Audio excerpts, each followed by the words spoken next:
The loneliest crowd. Picture this. You're sitting in a cafe surrounded by people. The sound of conversation hums around you. Laughter, arguments, the clinking of cups. You're technically not alone, but deep down, something still feels off. You smile, nod, talk, but part of you feels like you're performing. It's subtle, but it's there. A quiet ache that whispers, "None of this feels real." We live in a world that worships connection. We're told that being social, having friends, being out there, is the sign of a healthy, happy person. But the irony is that the more connected the world becomes, the more disconnected people feel inside. Alan Watts, the British philosopher who became a bridge between East and West, warned about this decades ago. He believed that society conditions us into playing roles: the polite friend, the confident co-worker, the likable person, until we forget who we actually are beneath the act. This is where it gets uncomfortable. Because if Watts is right, then socializing, the very thing we believe keeps us sane, might actually be the thing driving us insane. He wouldn't say this to encourage isolation, but to wake us up to a truth, that most social behavior is a form of escape. It's how we run from silence, from the unknown, from ourselves. And if we're not careful, socializing becomes less about connection and more about survival, the desperate effort to maintain the illusion of who we think we're supposed to be. 1. The illusion of the social self.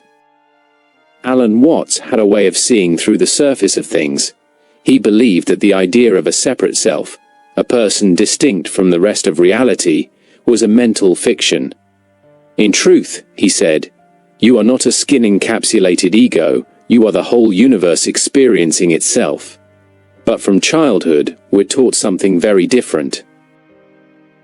We learn to identify with our name, our job, our reputation. We build a social self, a carefully managed identity that exists mostly to be seen and accepted by others. Every time we socialize, we strengthen that illusion. We present a version of ourselves we hope people will like, the version that fits the moment, the crowd, the expectation. Maybe you act confident around some people, humble around others, funny, mysterious, intellectual, depending on what earns approval. And over time, the act becomes automatic. You don't even notice when you're performing anymore. Watts compared this to wearing a mask for so long that you forget what your own face looks like. But there's a hidden cost to living this way. The social self demands constant upkeep, constant validation. It thrives on comparison. How do I look? What do people think? Did I say something stupid? This endless monitoring of self-image keeps us trapped in anxiety and self-consciousness. And the more time we spend reinforcing the social self, the further we drift from something far more real, the silent, unpolished awareness underneath all those masks. That's what Watts was pointing to. You can't be free if you're addicted to being liked. 2. The cost to authenticity and presence. Watts often said that life is best lived spontaneously, without constantly trying to control or manipulate it. But social life rarely allows that. Most of the time, socializing requires editing ourselves. We think before we speak, measure our tone, and filter our truth to keep things smooth. It's not necessarily evil, it's just exhausting. Every interaction becomes a balancing act between honesty and acceptability. The tragedy, Watts would argue, is that this constant filtering robs us of authenticity.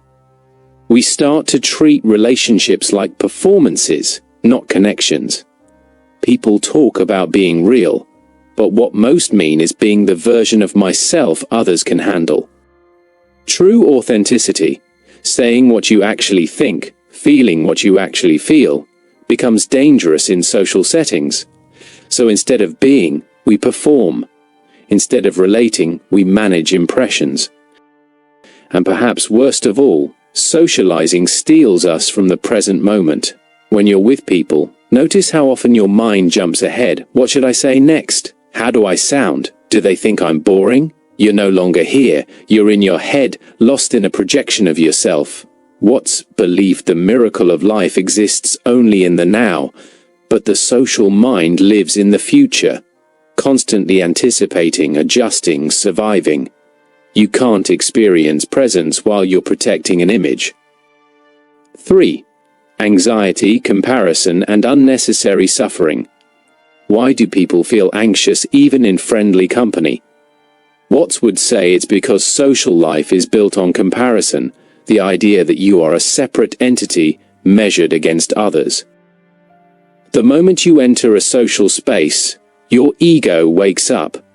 Suddenly, you're aware of how you look, what you're wearing, whether you're funny enough, successful enough, attractive enough. You begin to measure yourself against others, and that measurement becomes suffering. Watts described this as the vicious circle of insecurity. You feel anxious because you're trying to control how others see you, but the more you try to control it, the more unnatural you become, and the more awkward or self-conscious you feel. It's a loop that feeds itself. You end up playing a role in every room you walk into, hoping people don't see the cracks. But deep down, you know they're there. Socializing, in this sense, doesn't always bring comfort. Often, it amplifies fear. Fear of rejection, fear of being misunderstood, fear of not fitting in. And ironically, the people who socialize the most are often the loneliest. Because you can be surrounded by people and still feel unseen, especially if no one is seeing the real you. Watts' insight cuts to the core. When connection depends on pretense, loneliness is guaranteed. 4. The distraction from deeper reality. One of Alan Watts' main teachings was that the universe is not divided, everything is connected. The illusion of separateness is what causes human suffering. But socializing, as we practice it, deepens that illusion. When we're caught in small talk, gossip, and social games, we're reinforcing a world of me and them. Every interaction becomes a mini battlefield for attention, status, and belonging, a distraction from the truth that we're all expressions of the same consciousness. Watts might say that socializing is society's way of keeping us asleep, because if we ever truly saw through the illusion, we'd stop playing the game, we'd stop living to impress, to compare, to climb.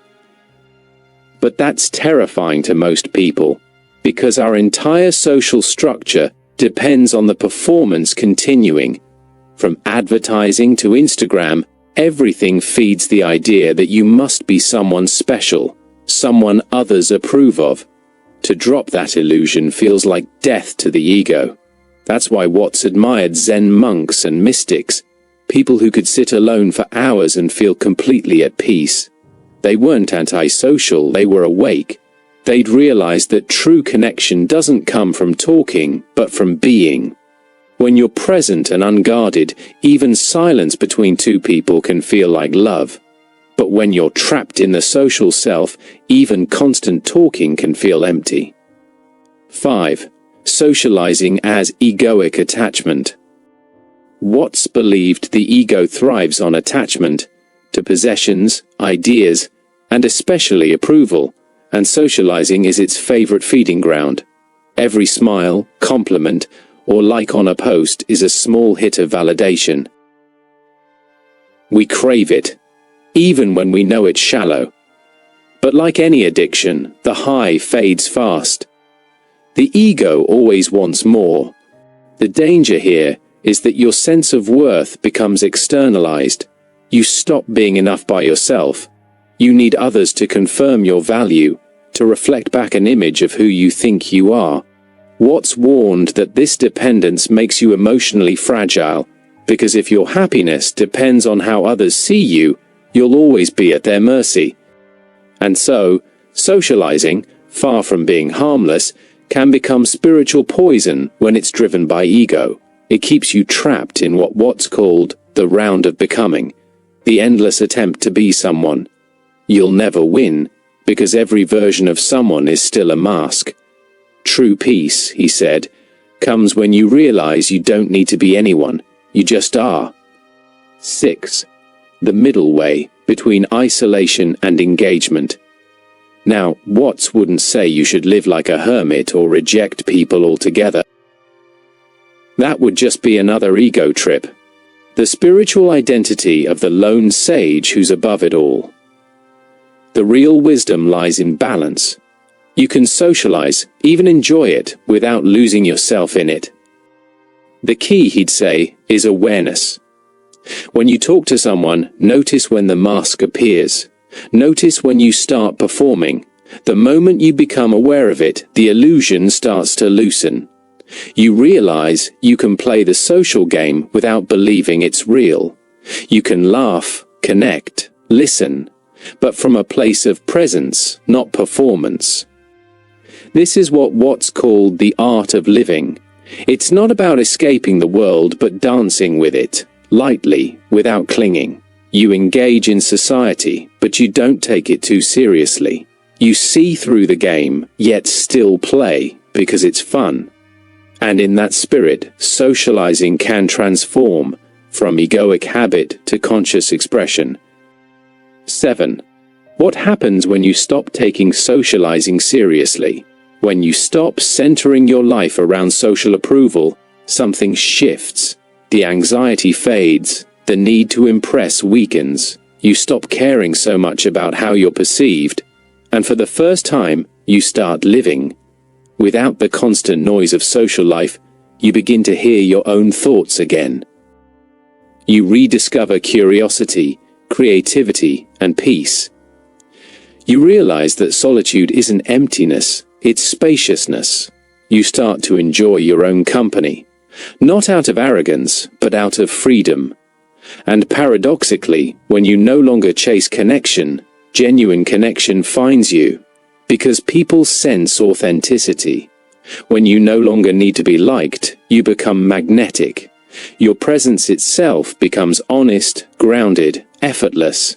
That's the paradox Watts loved. You only truly connect with others when you no longer need them to complete you. Conclusion. Seeing through the game. So, is socializing really the worst thing you can do? Not exactly. The worst thing you can do is forget yourself within it.